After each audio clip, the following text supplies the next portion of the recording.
Right. It's still black or white. And of course, the conversation today, it takes a different direction from what we started on the last edition. As we continue to ask questions as to how information management and technology would help to further advance the fight against terrorism. Because in the civilized world, as I said, or the developed climate, a click of a button will reveal financial details, communication details, all kinds of details about individuals, groups, and even bodies. Everything in Nigeria can be tracked, down to the letters that we are sent. Now, the question I wanted to ask was this: how come when it comes to the issue of terrorism, We can't track we it. can't track it, Or we choose not to or track we it. choose not to track it?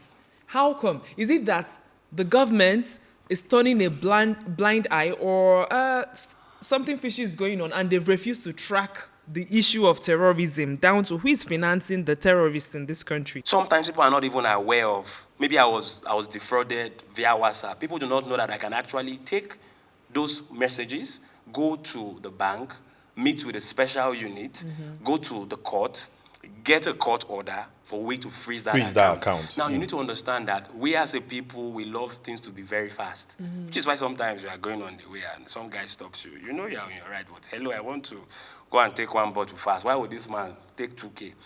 What I'm trying to say also is...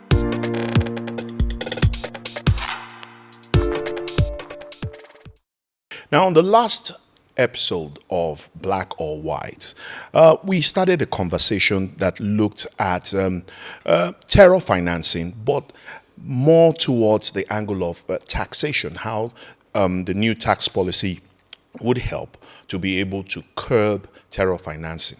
But on this edition, we are again shifting the angles of the conversation as we look at what some say may just be the game changer. But the talking point here is about information management and technology. Why?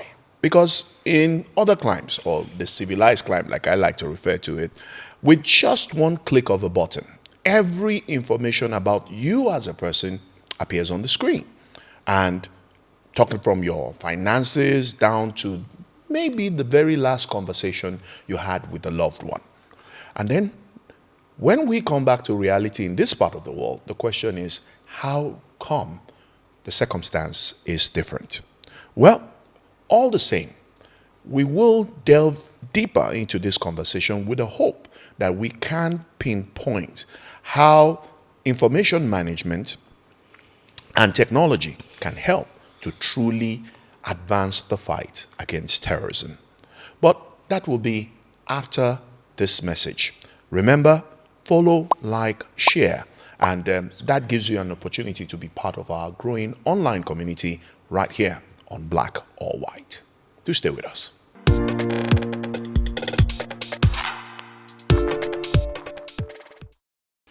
Right. It's still black or white. And of course, the conversation today, it takes a different direction from what we started on the last edition.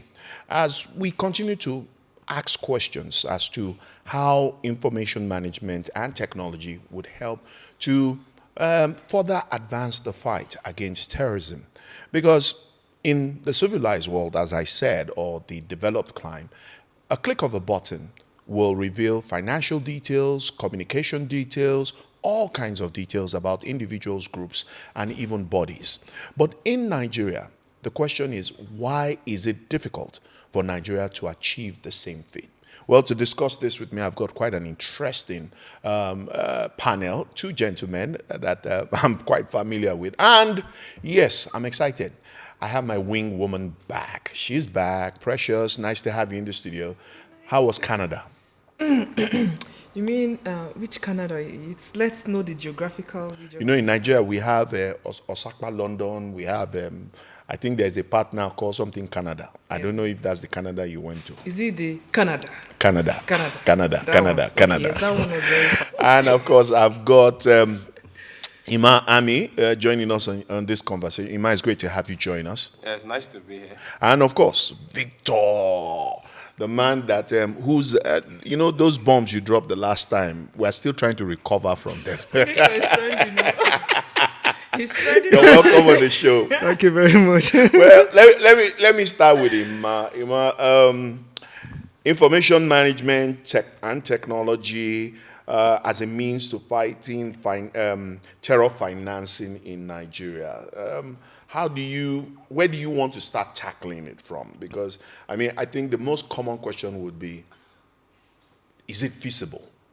In a Nigeria where we have infrastructural deficit, deficit in terms of technology, we have, to some extent, a human resource, but majorly what is needed is still very much lacking. Okay, so before we dive into the question, I think let me put the question this way. Is technology failing Nigerians? Or is it that Nigeria has failed to use technology the right way? I was thinking you were going to say, Abi, it is Nigerians that failed technology. Or it is Nigerians that failed technology. Which one? Okay, now, the question is open. You can answer. Okay, so sometimes some people would say, if you cannot manipulate the system, manipulate the people, right? Now, there are like 133 million bank accounts in Nigeria, and some persons will tell you around 5 million of those bank accounts are fake. So, are there been systems to curb illicit money flow? The thing like BVN, linking your NIN, these systems were created actually to say, okay, let's try to understand. Even if Mr. A has 10 bank accounts and money is flowing among all of them, it's linked to one BVN. But how comes these things are still happening? Because of the people that uses the technology. Most persons will tell you that the persons that work in the bank are highly culpable in most of this crime. So when it comes to what can we do with technology, I think we have a country have tried to create that enabling environment, try to create the system to an extent. Some records will tell you that the banking system we have in Nigeria is fairly better than what you have in other parts due to, problem makes you better. The kind of fraud we have in our system over time has made our banking system improve to an extent. But when we come back to the people, right? People would, for example, now, maybe a person is late. The bankers are aware that this person is late. They would look for a way of how to technically remove that money from the system. So what can we do with technology? I think we have an idea of what we can do with technology.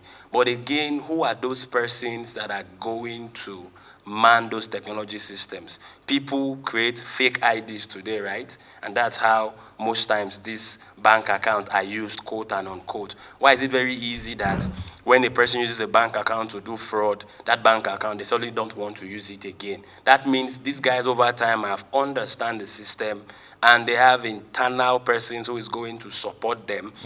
And so the fraud continues. So I think we would say maybe we have failed technology based on how we have asked the questions, because technology is a double-edged sword, right? Good, bad. So what do we use it more for? And so that resource he spoke about earlier, maybe we have used it more to do the not so good thing.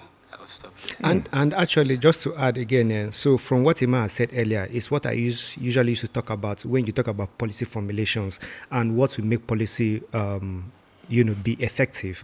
And one of the factors I'll talk about is the human factor. So when there are people who are going to be in charge of implementing certain policies, how are they going to use it? There are programs in this country that have happened. Government has to say, let us not put it in the hands of the bureaucratic civil service and put it in the hands of technocrats who are experts, so that we get the desired results. What happens is those people who are from the private sector also compromise the system because they understand the system, and then they undermine the system the same way like Ima was trying to basically explain. But however, when Ima was saying, I say the country has tried to put into this thing here, but putting into place structures that will help us manage these things to understand. The question I always ask is it from a very sincere point of view of we doing that, or government just want to do things to think that we are doing things, so that because when it comes to the management of it from the government perspective, when we look at, if today if you don't have an international passport, or you want to even go and renew your international passport, part of the requirement is to bring your NIN. When you did NIN, you did biometrics. When you did BVN, you did biometrics. And then they will still ask you to come for capturing. When you did your driver's license, you also did biometrics. So, and you will note something about biometrics till you die. It does not change. It's so unique. Nobody have around it. So is it that everybody now choose to just let us just have this thing in system, but then they're not putting it into effect? Just again, like he mentioned here, somebody can use their account to do fraud. Yeah. And then all the person needs to do is that stop using that account, go and open another account with your BVN, the same, this thing, whatever, and then you go. So when you go and complain, they say go and get what they call it, court order or whatever it is. Affidavit. So the bureaucracy again, yeah, that surrounds most of our policy formula. I mean, work on our implementation. Yeah, we can maybe look at it again, say whether it does. So I was speaking to a couple of civil service people at a forum here, and I said probably maybe the way to make civil service more efficient is to do what the head of service or Oyoita there was trying to do, to say that let us make it digital. And it's not about taking people's job. It's just about making the process efficient and simplified. Yeah. Because today, if you send a letter to the minister or any agency, right, the letter doesn't get to the desk of the minister directly. It has to go to the permanent secretary, who will now direct it to the secretary of his secretary or her secretary, who will now look at the letter, the content of the letter, and then decide which department under that ministry that it will go to. So later, when they respond to you, if at any point in time, it will not be from the minister. And if you want to track it, you have to go all the way to the secretariat to go and say, I sent a letter here. They will now open register. Pim, pim, pim, pim. Okay, it has been sent to this portal, please go there, and they'll give directions to go there. So I think that is the same reason why, despite all of this infrastructure that put in place, we still have that. Okay, hearing both gentlemen talk, I mean, brings a very a particular question to mind. Please ask, because I have my own question. I mean, is it that we intentionally, when I mean we, both the government and the people, have over time, yes, we keep talking about infrastructure. And these days, when I hear infrastructure, what I think is just about the four walls of a building, and not the essentials that make that building truly functional. So for me, the word infrastructure now takes a totally different connotation. Is it that we deliberately and intentionally refuse to invest in data collation, data analysis, and the real infrastructure that gives that data connectivity, where I can walk into the passport office and I give them my expired passport, and all they do is scan it, and all my information appears? Beautiful.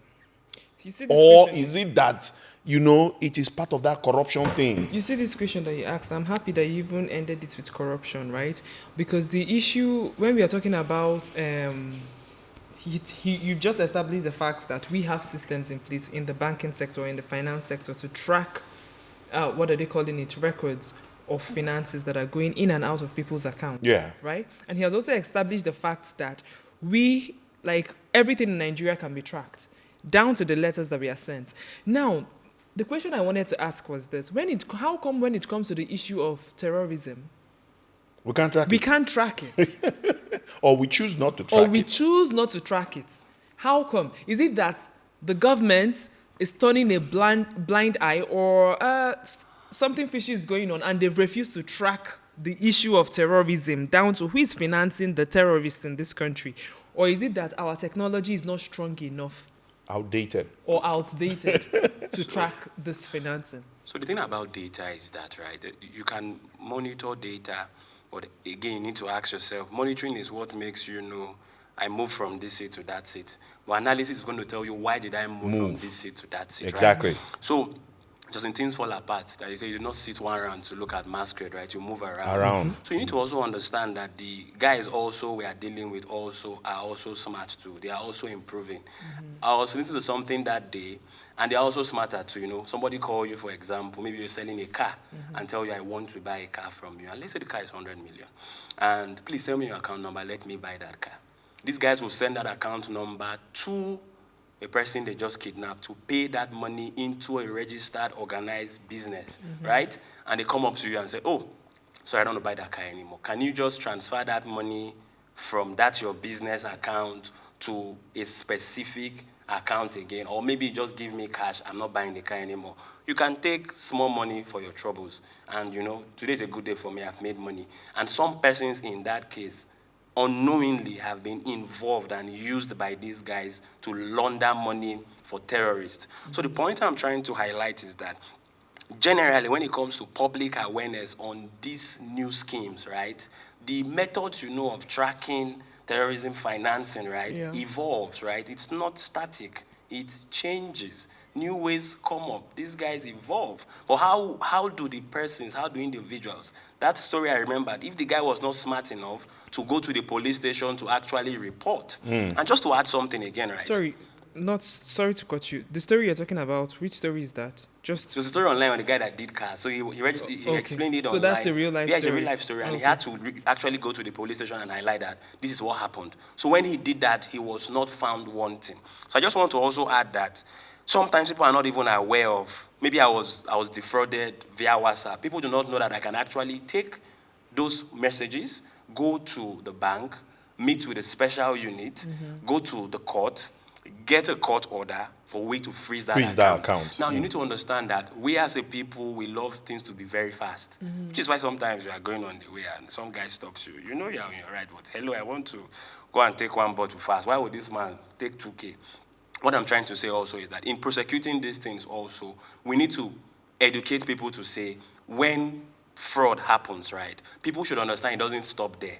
People should become statesmen and women to say, okay, how can we block it moving forward? People should understand that there are systems for making this report. That's why some accounts are used. Those accounts are not blocked. Why? Nobody reported them. So going online and posting all the messages does not solve the problem. Look for the system in place, make that report, let it be logged in the system, and that's how easy such accounts can actually be frozen. So we also have to also note public awareness is also an issue of how these things also try and changing systems of these guys also. All right. We'll take another quick break, and when we return, you've just highlighted something that when I get the opportunity, I always like to bring it to the fore. The fact that Nigerians understand start, finish, but they don't understand what happens in between, which is process, and which you've highlighted. We'll be back. It's still black and white. Remember, keep sharing the stream and click that button.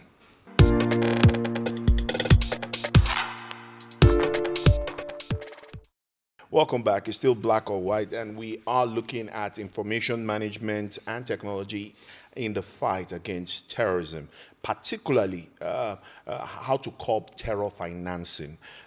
In our last edition, of course, the subject of vote buying and a host of other things came.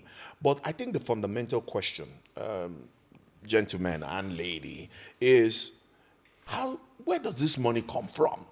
And how is it so possible, despite all the technology, all the policies, we've got the Terror Prohibition Act, we've got the Banking Systems Acts and all of those things. But yet, it's common knowledge that if you want to fight terror, follow the money. But how is it that we can't follow the money in Nigeria? Exactly. So when you put it, say, how can we not follow the money? Maybe we'll have to ask Hamzat Lawa because he runs follow the money. Yeah, but again, the point I think we made earlier in the program before the break, where I was trying to establish that sometimes again, which I talk about the people all the time, is that some people are just so, what they call it, not malleable to saying they want to adopt the change that you want to bring. When you go back to the cashless policy, people know, business people knew that cash was scarce, yet they kept insisting on cash. We are in a Sokoro. If I live here and I drive down to, before AYA, I want to go and buy chickens, make I go enjoy myself for house here, what will happen is that such a business place should have POS, but they don't have POS. They have somebody there who is dealing in cash that wants to collect the cash. So money can slip through those places. Businesses who are supposed to make payment easy for customers insist on cash. So customers have to go and look for cash. So money can slip in through make that those process. transactions. But again, let's also remember that laws are not exactly for everybody in Nigeria. Wafa, man. Because even during the cashless policy era, Yeah. there were people who were not looking for cash. Yeah.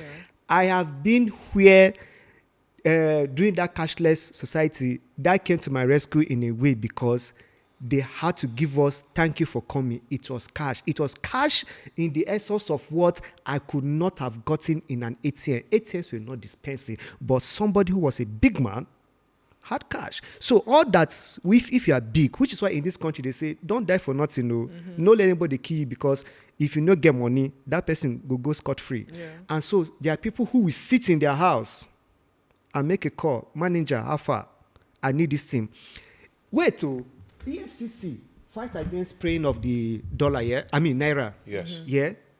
And every time we have events, people sell naira at events. Where did they get it from?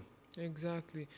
And meanwhile, if you go to the bank to cash out to get mint, yeah, you will not get. They will not tell you that mint is available. Yeah. But guess what? Every day or every 2 days, CBN, yeah, from the cash unit, transfer money to every bank in mint. And so what happens from inside that information is that The bankers are the people in the system. yes. So the point is, the inside information is that And there is a when law the money that comes in, against selling Yes. the naira. so when the money comes in, every branch manager of every bank knows how much CBN has disbursed to their bank in mint, Yeah. and they will tell the cash officer, the CEO, not disburse that money, and they take control. They decide which that money goes out to. So it ties back to what Ima was saying, that the bankers, because they understand the system, they are more. Please now, do you want to go online and start looking for news of people who of bankers who have done fraud or who are helping fraudsters and criminals? Okay, so Or are who we will be trying jailed, to, so are obviously. we trying to say that, yeah,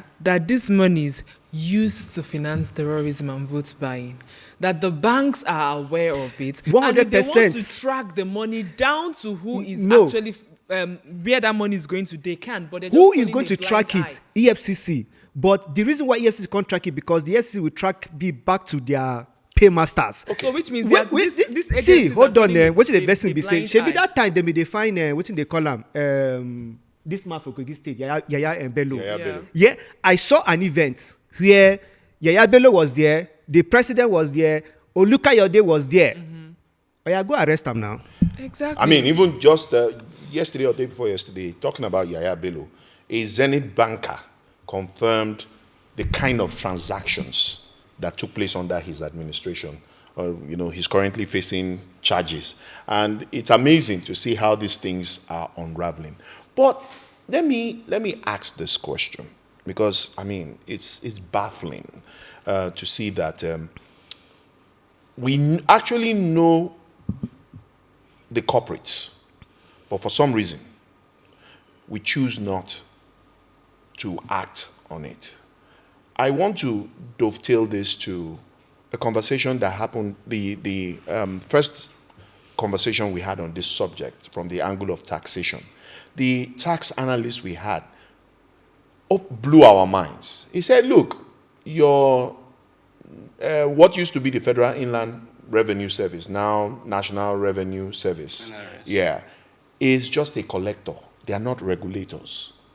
And that, thinking about it, and I'm asking, is it possible that the bankers could do what they are doing, CBN could do what they are doing, because CBN will not say they don't know all of these things that are going on, and simply because they are just banks, they just hold the money. They are not empowered by policy or by whatever to actually do the needful in terms of not just tracking, not just identifying, but also ensuring that the right agencies jump on this information. So, I don't know. Is it possible there's something we're missing, Emmanuel?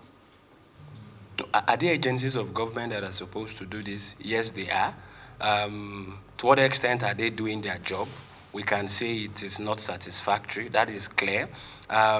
People we call professionals, right? And we have to, for me, right, I would always highlight professionals are highly culpable in most of the things that happen. And when you look at the tax reforms that have happened now, who is the person that will tell you how to evade tax? They are the persons who know how tax should be paid, right? If you meet a chartered accountant, you're supposed to declare 500 million. You say, chill, I would cook your books for you like this, and I would make it possible for you to pay this amount, right? So what am I saying, right? We may want to say, yes, government agencies have not done their part very well in terms of due diligence, in terms of, we want to use the word, selective discoveries, right? Because we know when it comes to vote buying, for example, we know what the laws say when it comes to amount you should spend on campaigns, right? Yeah. And we know that in most climes, what you do is that you register a campaign organization, and all donations for that campaign organization goes through a system. Yeah. And when it passes that cap, you know that, okay, the money has gone beyond this. We know openly that vote buying is celebrated.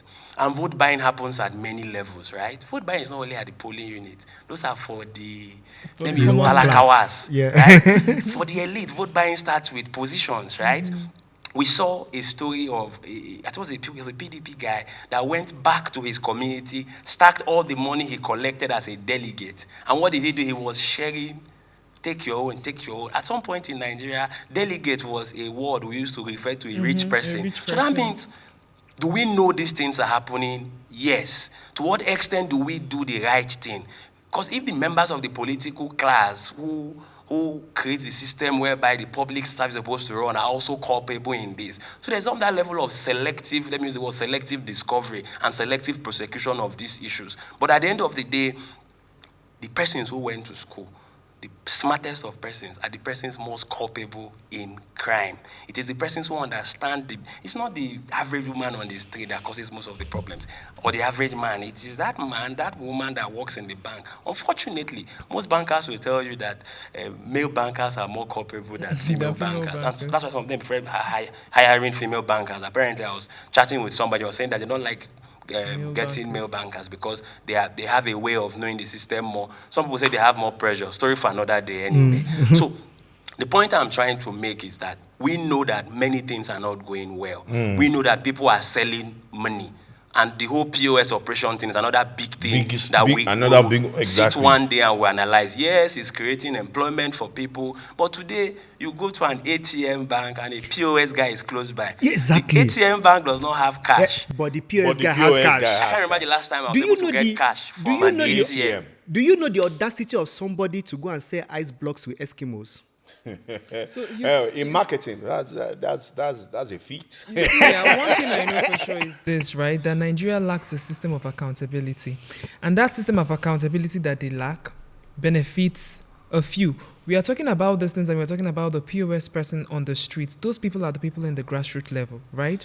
Now we're talking about, and those ones cannot do what they are doing if it does not start from the top, right? And like I said, being that Nigeria lacks a system of accountability, that's why it's very easy for people to do things and get away with it. Nigeria does not lack a system of accountability, It does. as we have established. We Okay, do for not- example, we do not not. if you tell, choose how not many to. of We us, choose not to. How many of us, which is still the same thing, potato, right? Because if you tell, how many of us have actually asked a typical political party in Nigeria? Like you said, we have rules about how much should be spent during elections and all. How many times have we asked political parties to actually bring out their books and let us vet it? So And let them the audit point- it. However, in a bank, just the bank in your street here, right? A banker there cannot collect so amount of money with his bank accounts. Why? Because So those bank accounts are vetted. That But que- how come so those that things question are not you done when asked, it matters? INEC is supposed to do that. INEC is supposed to follow. INEC has a responsibility to make sure that after every election cycle, Yeah. political parties submit their audited accounts, and INEC has to supersede Do that. they do it? So let us begin to hold these people responsible to But begin that's why to some do persons it. have also called for we to create But the again, electoral offense understand, commission. yes. That So- we are overburdening But INEC again, one with more that. thing I have to say, I want to put it down around people here. Nigerians, we are very good at when they say something here, we find a way to circumvent it. If you put today now 15 billion or busy 5 billion, that is the cap for Yeah. presidential campaign. When presidential candidates, for instance, when Bart went to Niger State, he didn't have to finance his campaign. Other people did it. When he went to Lagos, he did not have to. In fact, from the way it stands, the point is that he's not going to fund his campaign. So even when we do that through that campaign account, account, so that we can track it, there are other finances. So this is why we talk about structure in Nigerian political scenes. Is not only money. It's not. Like, exactly. So I thought I told you that vote buying exists at different levels. Sometimes it's positions, right? Do this for me, I'll do this for you. So I don't like vote Which buying. is what you call coming bargaining. from the point of naira, Which is the politicking. No, vote buying first start from an elitist point of view, right? And I then will give gradually you this and trickles this. down. What we see, 3,000 we saw in Anambra is just the And it is Kalakawa's not, version of vote and buying. it is not. If you look at it, it's not the 3,000 naira fund here. Did not even come from the governor. Yes. Or from the main politician. Yeah. It's other sort of people that say, okay, we'll support you, but just like you said, we have bargain, give me commissioner, give me this. And they'll say, okay, so we must make the governor win. So we do that. That is where we talk about structural politics in Nigeria. Exactly. There are people today, I said it currently, they don't know who Bola Ahmed Tinubu is, but they voted APC in the last election. Well, this conversation continues, of course, as we promised on the last edition, that we will continue to peel the layers until we get to the very core. Well, at this point, I want to say thank you, Emmanuel. Thank you, Victor. And, of course, my wing woman. You don't sell the market. So, remember, you can be part of our growing online community. All you need to do is follow, like, share, and you get to be part of the conversation right here on Black or White. Till the next one, bye for now.